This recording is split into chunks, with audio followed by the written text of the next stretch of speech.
সংগ্ৰাম চলিছে নো সলিউশন নো ৰেস্ট নিশ্চিতভাৱে এটা কথা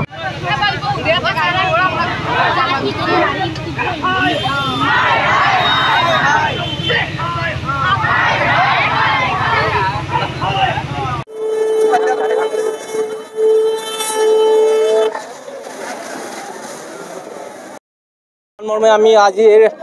কামৰূপ জিলা ছাত্ৰ সন্থাৰ অন্তৰ্গত হাজোৰ মাজমজিয়া আধিয়াপাৰাত আমি বিক্ষোভ কাৰ্যসূচী ৰূপায়ণ কৰিছোঁ আৰু এই কাৰ্যসূচীৰ জৰিয়তে আমি অসম চৰকাৰ আৰু কেন্দ্ৰীয় চৰকাৰক বুজাই দিব বিচাৰিছোঁ যে কেন্দ্ৰীয় চৰকাৰে কেৱল মাত্ৰ অসমৰ সম্পদবিলাকৰ ওপৰত চকু সমস্যাবিলাকৰ ওপৰত তেওঁলোকৰ চকু নাই আমাৰ সমস্যাবিলাক অসমৰ আৰু সম্পদবিলাক কেন্দ্ৰৰ সেইটো আমি কেতিয়াও মানি ল'ব নোৱাৰোঁ। অসম ছাত্ৰ সন্থাৰ আহ্বানত আমি আজিৰ এই মাজমজিয়াৰ প্ৰতিবাদস্থলীৰ পৰা আমি বুজাই দিব বিচাৰিছোঁ যদিহে বান গৰাখহনীয়া ৰাষ্ট্ৰীয় সমস্যা আৰু বিভিন্ন জিলাত হৈ থকা গৰাখহনীয়া যদি প্ৰতিৰোধ কৰাৰ ব্যৱস্থা গ্ৰহণ নকৰে তেতিয়াহ'লে অনাগত দিনত অসম ছাত্ৰ সন্থাৰ আহ্বানত ইয়াতকৈ আমি জংগী আন্দোলন গঢ়ি তুলিবলৈ বাধ্য হ'ম। এই কেন্দ্ৰীয় চৰকাৰখন সম্পূৰ্ণৰূপে বানপানী গৰাখহনীয়া প্ৰতিৰোধ কৰাত সম্পূৰ্ণৰূপে বিফল হৈছে আৰু সেইকাৰণে আমি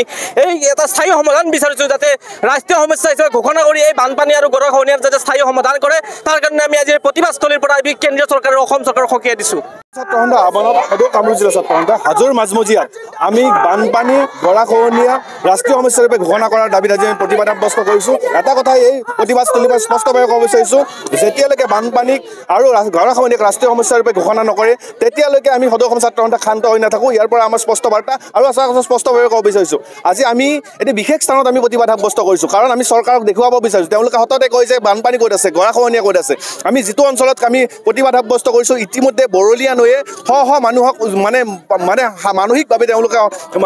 বৰলীয়া নৈয়ে ধ্বংসৰ লীলা তাণ্ডৱ চলাইছে আৰু এই ক্ষেত্ৰত কোনো ধৰণৰ ৰোধ কৰাৰ ক্ষেত্ৰত কোনো ধৰণৰ বিভাগীয় কৰ্তৃপক্ষৰ কোনো ধৰণৰ ব্যৱস্থা গ্ৰহণ নকৰাৰ ব্যৱস্থাটো আমি ধিক্কাৰ জনাইছোঁ। যেতিয়ালৈকে এনেকুৱা ধৰণৰ ব্যৱস্থা তেওঁলোকে বানপানীক ৰাষ্ট্ৰীয় সমস্যা ঘোষণা নকৰে তেতিয়ালৈকে আমি শান্ত নাথাকোঁ। সদৌ অসম ছাত্ৰ সন্থাই আজি আহ্বানত আমি সদৌ কামৰূপ জিলা ছাত্ৰ সন্থাই আজি বান সমস্যা আৰু গৰাখহনীয়া ৰাষ্ট্ৰীয় সমস্যা হিচাপে ঘোষণা সভাত দাবীৰ বাবে আমি আজি বিক্ষোভ কাৰ্যসূচী হাতত লৈছোঁ। আজি আমি এই ভৰে তোলা নদীৰ পাৰতে আমি চৰকাৰক দেখুৱাই দিব বিচাৰিছোঁ গৰাখহনীয়া এই গৰাখহনীয়া আজি অত বছৰে আমি গৰাখহনীয়াক চৰকাৰক দেখাই দি আছোঁ সেইটোৱে গৰাখহনীয়া ৰোধ কৰিব পৰা নাই আৰু এই ৰোধ কৰিব নোৱাৰাৰ বাবে আমি আজি অসম চৰকাৰক আমি ধিক্কাৰ জনাইছোঁ আৰু অতি শীঘ্ৰেই এই বানখহনীয়া আৰু বানৰ সমস্যা দূৰ কৰিবৰ বাবে আমি আহ্বান জনাইছোঁ। এইটো আমাৰ হাজো আঞ্চলিক ছাত্ৰ সন্থাৰ আধিয়াপাৰা মাজত ভঁৰাল নদীৰ পাৰৰ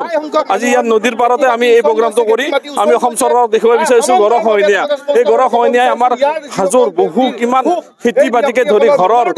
ভেটিলৈকে উটাই নিছে সেইটো আমাৰ চৰকাৰৰ আজি কাণ খাট নাই। সেইবাবে আমি আজি ইয়াতে প্ৰগ্ৰামটো কৰি বান গৰাখহনীয়া সমস্যাক লৈ আমি ৰাষ্ট্ৰীয় সমস্যা হিচাপে ঘোষণা কৰিবলৈ আমি আহ্বান জনাইছোঁ।